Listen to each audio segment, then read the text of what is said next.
성경에서는 그 별에 관한 얘기들을 많이 하고 있어요. 그리고 우주 만물을 창조할 때 먼저 빛이 있으라고 그랬잖아요. 혼돈과 공허와 흑암을 담고 있는 그 음부 속에다가 빛을 비춰줬어요. 그리고 이제 성경에 보면은 많이 거기다 상징적인 얘기들이 많고 그것을 비유로 말씀을 한다 그렇잖아요. 그리고 이제 해, 달, 별 그것을 주관하게 한다. 창세기 1장에 다 기록되어 있는 내용입니다. 근데 그 해, 달, 별을 또 무엇으로 상징하냐면 요셉이 꿈을 꾸었어요. 꿈을 꾸었는데 해, 달, 별이 요셉의 꿈 얘기입니다. 자기에게 절하는 꿈이었잖아요. 그걸 얘기했더니 형들이 너 교만하다. 어떻게 우리가 너한테 절하라 이런 말까지 했잖아요. 근데 해는 아버지, 달은 어머니, 별들은 형제들이 얘기해요. 번성하고 창대하는 거. 근데 나중에 이제 정말 요셉이 꿈대로 애굽의 국무총리가 되고 났더니 형제들이 다 무릎 꿇었잖아요. 그 꿈대로 된 거예요. 그러니까 그 사건을 별의 상징으로, 별의 비유로 말씀했다. 그 얘기입니다. 또 아브라함을 하나님이 불렀잖아요. 아브라함이 가장 큰 축복을 어디에서 복을 받냐면은 밖에 아브라함을 불러내신 하나님이 하늘의 별을 세보라고 그러잖아요. 그 하늘의 별이 얼마나 많은지. 그래도 또 아브라함은 순종하는 마음으로 그 별 숫자를 세우다가 어떻게 다 세우겠어요? 근데 하나님 뭐라고 했냐면은 너의 자손을 저 하늘의 별처럼 많이 해주겠다 할 때 또 아브라함이 그걸 믿었어요. 하나님을 믿은 거예요. 하나님의 능력, 하나님의 말씀을 믿었잖아요. 그 믿음을 의로 여겨줬어요. 옳게 여겨줬죠. 그 믿음이 있는 아브라함을 하나님이 이끌고 하나님의 구속사를 이뤄가는 거예요. 하나님 말씀에 믿는 자를 하나님이 만들어서 하나님의 모든 이 땅에 이루시고자 하는 하나님의 구속사, 하나님의 나라, 하나님이 주시고자 하는 생명을 믿음 있는 아브라함을 통해서 이루어가고 그걸 가지고 의로 여겨주는 거예요. 의로운 자가 그 일을 할 수 있도록. 그러니까 결국 별이라는 말이 무슨 말이냐면 별 할 때 이렇게 하늘에 무성한 번성하고 창대한데 계시록에 보면은 7 교회에 붙잡고 있는 그 별을 뭘로 부르냐면 교회에 목회하는 하나님의 종 말씀의 사자를 일컬어서 별이다 이렇게도 말을 하고 종말 때는 어둠일 때는 별같이 밝은 사람들이 떨어진다 별이 떨어진다 이 말은 생명이 걷어진다 또 어둠의 시대가 왔다 그런 얘기도 하죠. 그럼 이제 더 정확하게 분명하게 딱 집어서 민수기는 뭐라고 얘기하냐면 모세가 민수기를 썼잖아요. 거기 이렇게 말씀하고 있어요. 17절에 보니까 24장 17절에 한 별이 그렇게 돼 있어요. 별이 누구에게서 나오냐? 야곱에서 나온다. 그럼 이건 누구를 가리킨 거예요? 예수 그리스도를 가리켜서 하는 얘기예요.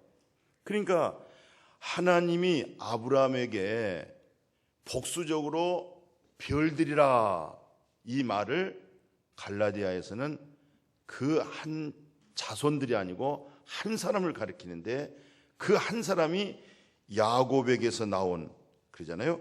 야곱에서 한 별이 나오는데 하나의 별이 나오는데 그 별이 그리스도 예수요. 그리스도 예수로 하여금 번성하고 창대해지는 것이 하늘에 무수하게 별이 떴다. 그러면은 오늘 우리 성도님들은 성경적으로 여기서 말하면은 별 하나, 나 하나, 별 둘, 나 둘. 이게 이제 어렸을 때 우리가 멍석 깔고 모기가 하도 많으니까 모기 딱 그 풀 연기 난 거 있잖아요. 별이 그냥 쏟아질 것 같아요, 하늘이. 그럼 별 하나 나 하나 별 둘 나 둘 뭐 이렇게 해서 계속 숫자 세고 밤하늘을 쳐다본 적이 있었어요. 그것이 바로 성도님들이 하늘의 별처럼 반짝거린다. 그러나 그 하나의 원조의 별은 오늘 민수기 24장 17장 말씀처럼 한 별이 야곱에서 나오는 것, 곧 예수 그리스도를 의미하는 거예요. 그러니까 오늘 이 동방박사들이 오늘 본문에 나와 있잖아요. 근데 이 동방박사들은 어떤 박사냐면 이때 당시잖아요. 예수님 탄생하기 이전의 박사들이라고 하는 이 박사들은 천문학 박사들입니다. 최고의 인류의 가장 수준 높은 그들이 바로 이 동방박사들이었어요. 아주 이들의 마음이 깨끗하고 맑고 아주 청결하고 늘 위의 것을 연구하고 분석하는 사람들이었어요. 이 박사들이 별의 인도를 받고 별을 보고 쭉 이스라엘 땅까지 넘어왔어요. 근데 이 별의 이 징조는 큰 징조란 말이죠. 그러니까 동방박사들이 천문학 박사들이기 때문에 하늘의 계시를 연구한 사람들이잖아요. 이분들은 이건 아주 놀라운 인물이 탄생하는 그런 징조로 지금 박사들이 알고 있었던 거예요. 그래서 와가지고 여기 무슨 왕이 태어날 텐데 혹시 여러분들 좀 성경적인 지식을 가지고 있고 기도 좀 많이 하신 분들에게 이제 물어봤잖아요. 그랬더니 네, 베들레헴 땅에서 한 아기가 나오는데 바로 야곱의 한 별이 나온다고 하는 이 말씀이 거기에 적중됐던 거예요. 그러니까 동방박사들이 무엇의 인도를 받고 예수를 만났어요? 별의 인도를 받았다. 예. 근데 이제 그 별이란 것은 하늘에 떠 있는 별인데 이걸 우리한테 적용할 때는 뭐냐면은 그것이 바로 사람의 양심. 그럼 오늘 우리도 뭐 하늘에 별이 떠야 될 텐데 별 보고 따라가면 예수를 만날 텐데 그런 식으로는 우리가 예수를 만날 수가 없어요. 바로 그 별은 바로 양심을 따라서 계속 쫓아갔더니 거기서 누구를 만나느냐? 구세주 예수를 만나게 해준다 이 말이죠. 그래서 구약에서는 자연계시 별로 인해서 동방박사들이 참 예수를 만나고 그들이 참 경배했던 그런 흔적을 남겨놓고 그 다음에 이제 하나님이 모세로 하여금 별과 같은 말씀을 줬어요. 그게 이제 십계명이잖아요. 그러면 십계명의 목적이 뭐겠어요? 십계명의 목적, 하나님의 십계명을 모세에게 줄 때 모세가 얼굴이 확 광채가 났어요. 그래서 사람들이 굉장히 두려워한 거예요. 광채가 나니까. 근데 또 한편으로는 우리 인간에게는 종교성이 있어가지고 뭔가를 숭배하려고 그런단 말이죠. 뭔가를 놓고 경배하려고 그런단 말이죠. 그러면 어떻게 되겠어요? 모세가 구세주가 돼버리고 모세가 이단이 돼버리는 거예요. 교주가 되는 거예요. 모세가 교주가 되는 거예요. 그래서 모세 너는 교주가 될 수가 없어. 모세 너는 생명 줄 수가 없어. 저물주 하나님만이 구원을 주는 거야. 저물주 하나님만이 생명을 주는 거야. 저물주 하나님이 피조물의 문제를 해결할 수가 있어. 모세 너 해결 못해. 너 얼굴 가려. 그래서 모세는 하나님 말씀 받고 수건으로 얼굴을 가렸어요. 왜냐하면 이스라엘 백성들이 모세 얼굴을 보면 막 광채가 나고 막 빛나고 화사하고 그러면 사람들이 어떻게 하겠어요? 우리도 모세처럼 됩시다. 모세 아름답습니다. 또 모세가 나이가 80이 넘어가지고 머리가 거울 머리는 하나도 없어. 참 흰머리야. 근데 또 흰머리가 윤기가 나가지고 번쩍번쩍한 데다가 얼굴이 광채가 나니까 얼마나 멋져 보여요. 또 우리는 종교성이 있기 때문에 막 모세 앞에 엎드리려고 하고 또 모세처럼 막 또 산속으로 다 산기도 가버려요. 모세가 40일 만에 그 말씀을 받고 그 영광의 광채로 나타났으니까 너도 나도 다 일 안 하고 산기도 가버리면 어떻게 되겠어요? 그래서 모세의 얼굴에다가 수건을 가린 거예요. 여기에 주목하지 말아라. 그럼 이게 뭡니까? 모세가 절대 교주될 수 없고 생명 줄 수 없고 구원을 못 주는 거야. 하나님이 생명을 주고 구원을 주는데 바로 모세가 받은 이 율법은, 이 율법이 예수님에게 인도해 가지고 구원을 받아라, 그런 의미로 지금 얼굴에 비춰진 광채는 없어질 것이다. 그럼 이 얼굴의 광채는 뭡니까? 예수 그리스도를 만나면 생명의 기쁨이 있어서 얼굴이 밝아진다. 아멘. 어때요? 제가 얼굴이 밝아졌습니까? 어둡습니까? 그리스도를 통해서 밝아져라, 이 말이에요. 그래서 우리 서로 서로 옆 사람이 다 얼굴이 밝아지는 거예요. 울적하고 우울한 심령들이 이제 영원한 참된 진리의 기쁨으로 생활에 눌리고 육체의 아픔도 있고 여러 가지 고통스럽지만은 그것은 잠시 잠깐이잖아요. 그리스도를 이길 수 있는 힘을, 나에게 면역을 주기 위한 잠깐 면역성을 길러주는 장애물이거든요. 그리스도로 이겨내기를 축복합니다. 그래서 밝아지는 거예요. 율법은 없어질 것이기 때문에 여기에 주목하지 말아라. 이 영광의 얼굴의 광채에 우러러보지 말아라 하고 가려버린 거예요.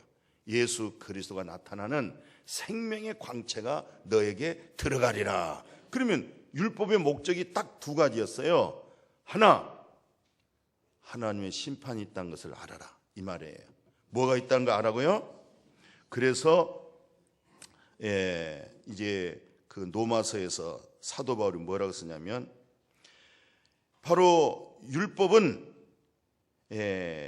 우리가 알거니와 율법이 말하는 것은 율법 아래에 있는 자들에게 말하는 것인데, 율법 아래에 있는 사람들에게 말하는 목적이 뭐냐면 모든 입을 다물게 만들고 입을 다물어서 온 세상으로 하나님의 심판 아래에 있다. 아주 못을 박았어요. 로마서 3장 19절에 아주 딱, 너희들이 율법을 자랑하지만은 너 율법대로 살지 못하잖아. 율법대로 순종하지 못하지. 율법 지키지 못하고 있지. 네가 율법을 자랑하고 율법을 암송하고 율법의 정신을 가지고 있고 율법의 선한 것도 알고 있지만 네 스스로가 그걸 못 지키잖아. 죄 아래에 있다는 사실을 알게 하고 하나님의 심판이 있다는 것을 알게 하고, 그러면 뭐 하는 겁니까? 결국은 20절에 딱 못을 박았어요. 로마서 3장 20절에 율법 행위 가지고는, 율법 행위로서는 하나님 앞에 의롭다함을 받을 육체가 없어. 율법 행위로서는 육체가 구원 얻을 육체가 없다. 이렇게 단호하게 하면서, 그럼 목적이 뭡니까? 율법 주어진 목적이 우리를 갈등하게 느끼게 만들고 열등감 있게 만들고 괴롭게 만들고 우울하게 만들고 이렇게 정죄되게 하고 심판되게만 하고, 그것이 율법의 목적입니까? 근데 끝에 뭐라고 20절 하반절에 말하냐면 이렇게 얘기하는 거예요. 죄를 깨달음이라. 같이 합시다. 죄를 깨달음이라. 그러니까 율법에 주어진 목적은 무엇이냐? 하나님의 심판 아래에 있다. 절대 사람으로서는, 육체를 가진 사람으로서는, 율법 행위로서는 의롭다함을 받을 육체가 없다. 사람이 없다. 그리고 율법은 죄를 깨달아라. 죄를 깨달아라. 그러면 죄만 깨달으면 어떻게 하나요? 죄만 알면 어떻게 하나요? 그래서 이제 갈라디아 이제 3장 23절에 뭐라고 얘기냐면, 율법이 우리를 그리스도께로 인도해주는 초등학문이다, 그렇게 얘기했어요. 그러면 초등학교 학문밖에 아니에요. 대학원, 박사과정 전문 내용이 아니에요. 이건 초등학문이라는 거예요. 율법은 초등학문인데, 바로 이 율법의 초등학문으로서, 초등학교 교사로서 예수에게 인도하는, 여기까지 끝나는 거예요. 옛날에 이제 몽학선생이라고 있었어요. 몽학선생이란 말이 초등학교 교사란 얘기예요. 몽학선생이. 그럼 이제 노예가 주인님의 자녀를 학교에 데려다 주고 그 다음에 수업이 끝나면 또 데리고 집으로 오고 이 일을 합니다. 몽학 선생이. 그러니까 데려다 주고 데리고 오고. 그러니까 율법은 뭐예요? 예수님께 데려다 주고 끝나는 거예요. 여기서 선생님에게 배우라고. 예수 그리스도를 만나서 예수 그리스도의 생명을 얻고 예수 그리스도의 속성과 예수 그리스도의 영성과 예수 그리스도의 천국을 배우도록 이걸로 임무가 끝내는 거예요. 그러니까 율법은 우리에게 생명 주거나 구원을 주는 것이 아니고 예수를 만나서 생명을 얻어라. 예수를 만나서 하나님의 영광에 동참해라. 이게 바로 별과 같은 역할을 한다 이 말이에요. 오늘 동방 박사들이 무엇에 인도받았어요? 별의 인도를 받았다. 그러면 우리가 처음에는 율법도 모르는 사람들이잖아요. 그냥 우리 마음대로 우리 소견대로 살아가는 사람들이잖아요. 교회를 다니다 보니까 하라, 하지 마라. 이게 많은 거예요. 설교 내용이 이건 하세요. 이건 하면 안 됩니다. 이거 하면 복 받습니다. 저거 하면 저주 받습니다. 그러니까 사람들이 다 복 받는 마음은 있지 저주 받는 마음은 없잖아요. 아이고 이거 지켜야지. 저건 행해야지. 이런 마음을 갖는 거예요. 그래서 이제 결국은 우리는 율법 아래 가둬지게 돼 있어요. 율법 아래 매어지게 돼 있어요. 그러면 율법 아래 매이게 되어지면 율법을 통해서 죄를 깨닫는다고 그러잖아요. 하나님의 심판을 알게 해준다고 그러잖아요. 그때 바로 하나님 내가 이 문제를 해결하고 싶습니다. 여기서 이제 종교인이 돼버리면 양심에 여기서 이제 주님과 관계없이 그냥 예수는 믿지만 그냥 하나님 이 정도로 이제 신앙생활 하기가 있어요. 할 수가 있어요. 이쪽으로 많이 빠져버립니다. 그런 쪽으로. 근데 정말 깊은 마음을 가지고 정말 예통하는 마음을 가지고 하나님을 향하여 부르짖고 차짓게 되어지면 하나님은 우리에게 큰 선물을 줬는데 독자 아들 선물을 줬잖아요. 거기서 예수를 만나는 거예요. 인격적으로 주님을 만난 거예요. 주님이 나를 살렸습니다. 하나님이 독자 예수를 나를 위해서 주셨습니다. 그렇게 믿음이 돼야 되는 거예요. 다 처음에는 율법도 모르다가 신앙생활 5년 10년 하다 보니까 이것을 지키면 복 받는다, 이것을 하지 않으면 저주받는다, 이 일 때문에 이제는 우리가 율법 아래에 딱 묻혀 있다가 좀 더 신실한 마음을 가지고 정말 지키려고 또 지키려고 했더니 오늘 로마에서 하는 얘기처럼 다 입을 막게 만들고 심판 안에 있다. 육체를 가진 사람으로서는 구원을 얻을 수 없다. 죄를 깨닫게 한다. 그래 놓고는 갈라디아 쪽에서 와가지고는 몽학 선생, 초등학교 선생, 그것이 바로 예수에게 인도해서 예수를 만나게 해준다는 거예요. 이 믿음 이루어지기를 축복하고 이 율법을 제대로 알아야 제대로 주님을 만나는 거예요. 주님을 제대로 만나야 주님의 하나님의 사랑을 감격하고 하나님의 은혜를 알 수가 있어요. 그래야 철저하게 예수님은 나의 죄에 대하여 죽고 나를 의롭다 하시기 위해서 살아나셨구나. 그 믿음이 이루어져야 돼요. 이렇게 정확하게 이 믿음이 끊고 맺어지지 아니하면은 율법 아래에 있는 그 믿음으로 종교인이 되고 말한 거예요. 거기서 무수한 그냥 기도 생활, 샤머니즘, 귀복적인 믿음이 되고 마는 거예요. 예수는 믿지만 예수 그리스도로 인해서 텔로스 끝! 세상의 심판 끝! 내 옛사람의 심판 끝! 이 사실이 안 되는 거예요.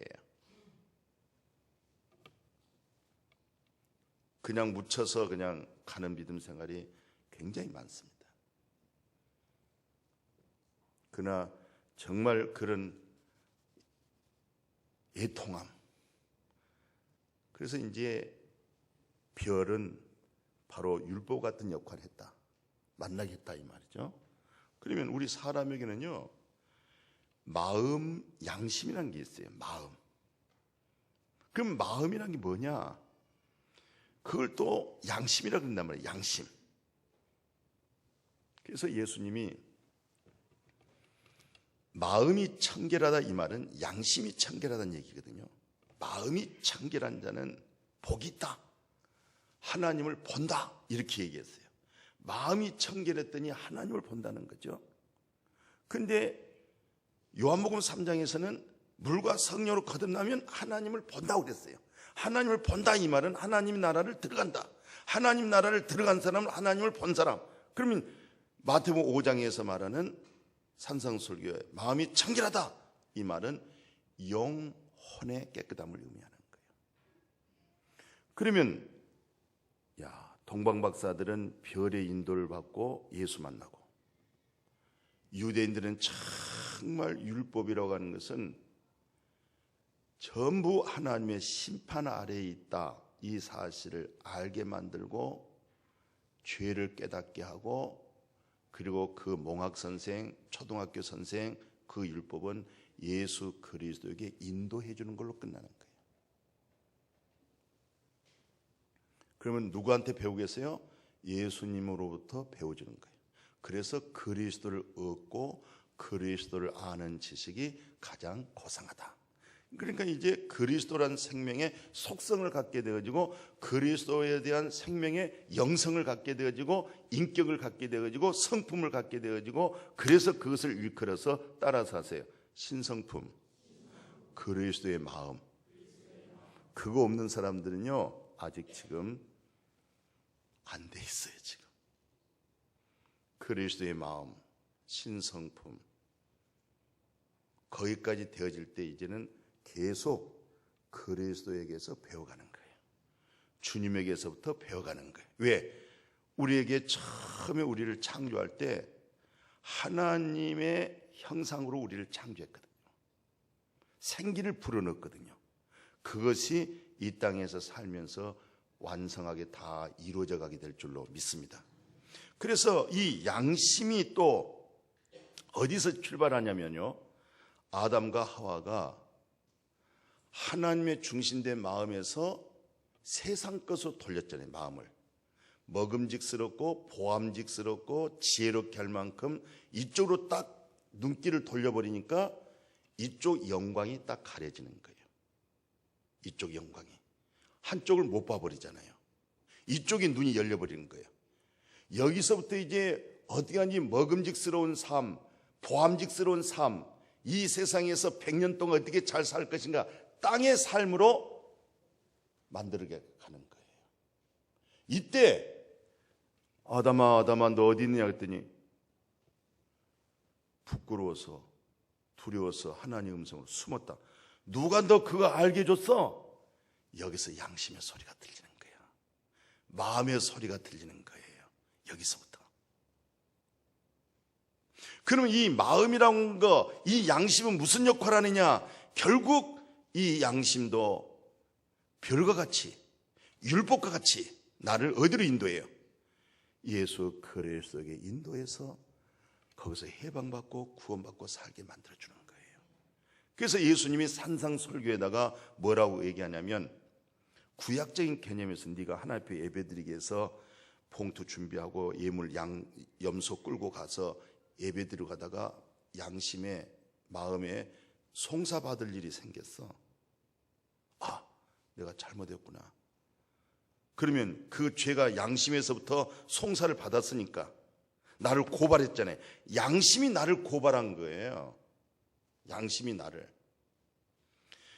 그러니까 예물을 드리지 말라는 거예요. 네 자신이 지금 양심에 너를 지금 송사시켰는데, 너를 고발했는데, 이 상태에서 드리지 말고 예물을 놔뒀다가 먼저 네 마음속에 송사받은, 네가 지금 이렇게 정제되어 있는 이 문제를 먼저 풀라는 거예요.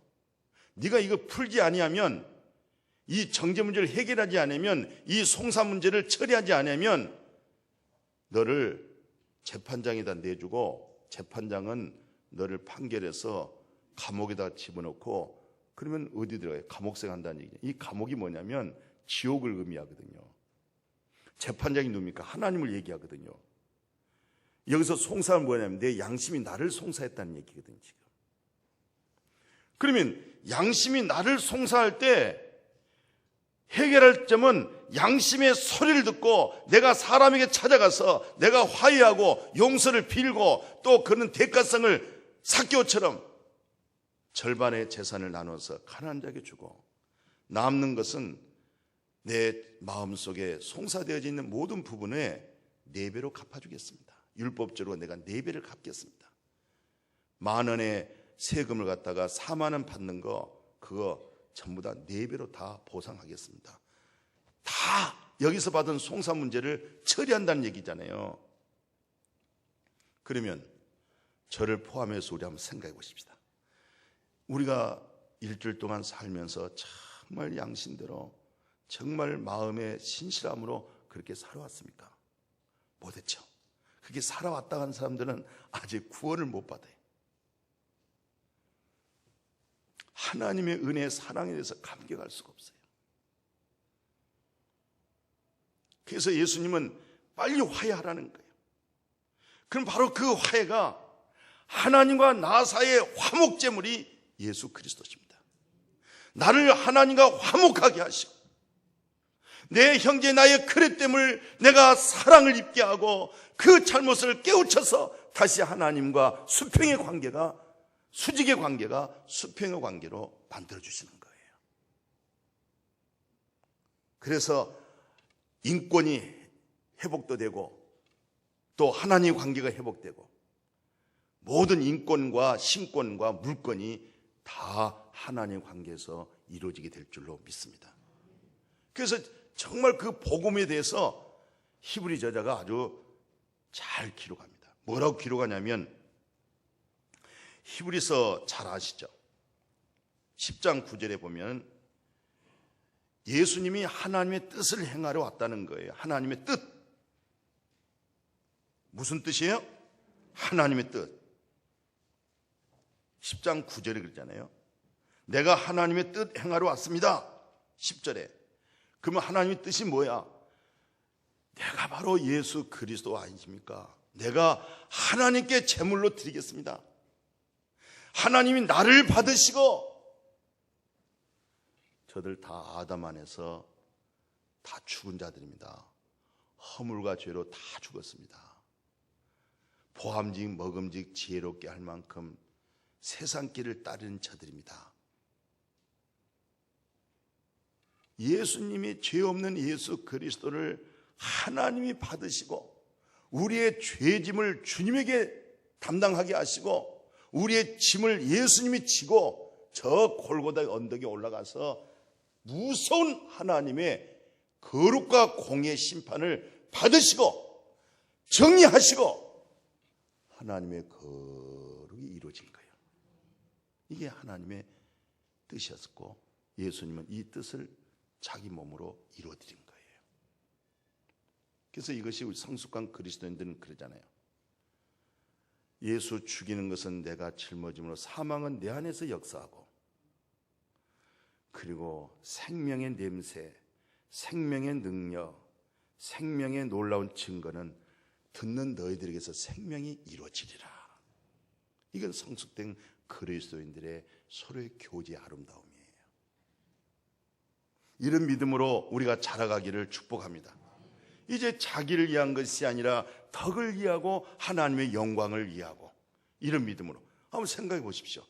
양심에 송사되어져 있는, 양심에 이 고발되어져 있는 것, 양심에 심판받아져 있는 이 문제 해결을 어떻게 하겠습니까?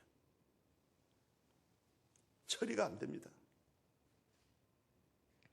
그런데 예수 그리스도를, 그 거룩한 그 몸, 흠없고 점없는 예수님을 하나님께 드림으로, 예수님이 자신이 드림으로 인해서 우리는 정말 하나님께로부터 의로움을 얻고 하나님으로부터 거룩함을 얻은 것, 이거 참 은혜고 축복입니다.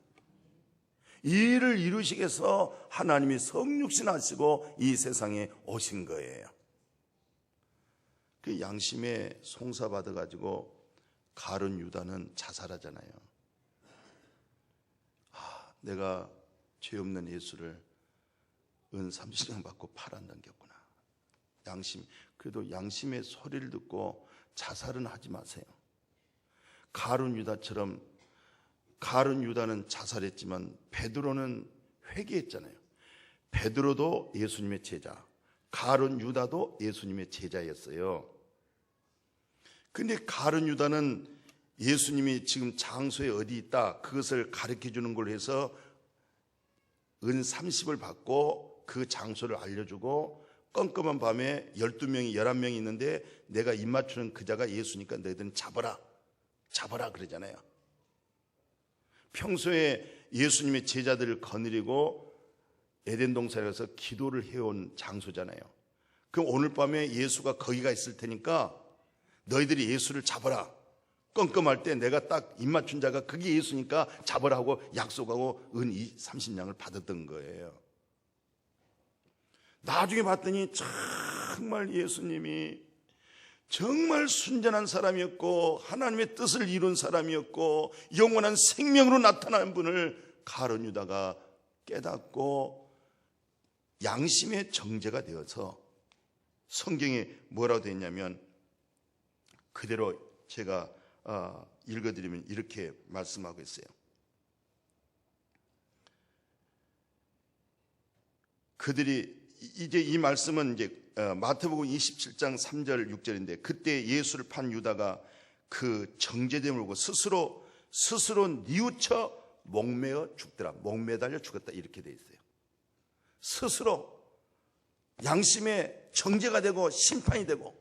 근데 이제 베드로 같은 경우는 이 친구도 무서운 죄를 지었어요. 예수님을 막 저주하잖아요. 수제자 베드로가 자기가 생명의 이태로니까 콘에 몰리니까 예수를 잡아 띄워버리는데 모른다고. 혹시 여기 계신 분도 그럴 수 있으려나? 불리하니까 베드로도 예수 모른다고. 교회 어떤 상황하면은 다 그거는 새침하고 모른다고 해버려요. 피해버려요. 너 오늘 밤 다 굴기 전에 3번 그래. 그러니까 그럴 리가 없습니다. 나 예수님과 같이 죽겠습니다. 내가 예수를 믿고 영생의 말씀이 있다는 사실은 내가 어디를 가겠습니까? 아니야, 너 나 부인할 거야. 정말 진짜 사실이 돌아올 때는 너는 나를 버려. 근데 아주 다짐해요. 그러지 않다고. 그런데 진짜 그 힘없는 소녀가 그 나무 갖다가 불 꺼지지 않도록 그 빗짝 들고 그 수종 들고 얘가 당신도 그 예수 제자지요? 말투를 보니까 갈릴리 사람이네요? 이거 할 때 거듭거듭 부인해 버렸잖아요. 아주 맹세하자. 최고 맹세 도장 찍어. 나 예수 몰라. 그렇게 베드로가 그랬어요.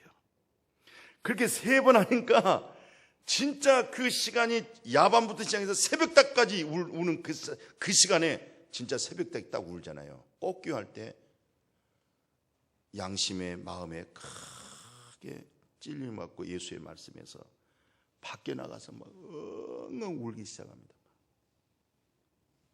아주 대성통곡을 합니다. 그래서 베드로는 은혜 받아가지고 대사도가 됐잖아요. 가룟 유다는 너무 양심적이나 양심의 송사에서 예수로 해결을 못 받고 예수로 해결을 받지 못하고 스스로 목매어 죽어버렸어요. 양심의 송사, 베드로가 은혜 받고 막 설교를 했더니 설교 드리는 사람들이 우리가 어찌할꼬 죄 없는 아들 예수 그리스도를 우리가 세상에 잡아다가 저 노마인들에게 넘겨버렸구나. 우리가 어찌할꼬 마음의 양심의 찔림을 받고 송사받고. 그때 베드로가 회개하고 예수 그리스도 이름으로 세례를 받고 죄 없이함을 딱 받아라. 그리하면 성령을 선물로 주리라. 그래서 회복했잖아요. 그래서 최고의 주님 만나는 여러분들 찬송 많이 했죠. 애통하며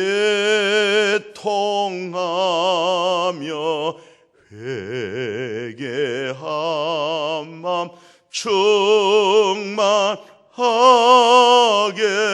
하소서.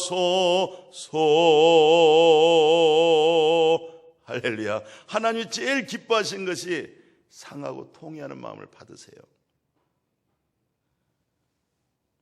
상하고 통회한 마음을 받으셔서 그 마음을 다 싸매시고 치료하시고 회복시켜 주시고 예수 그리스도로서 성령을 충만하게 부으셔서 성령의 능력으로 살게 만들어 줄 줄로 믿습니다.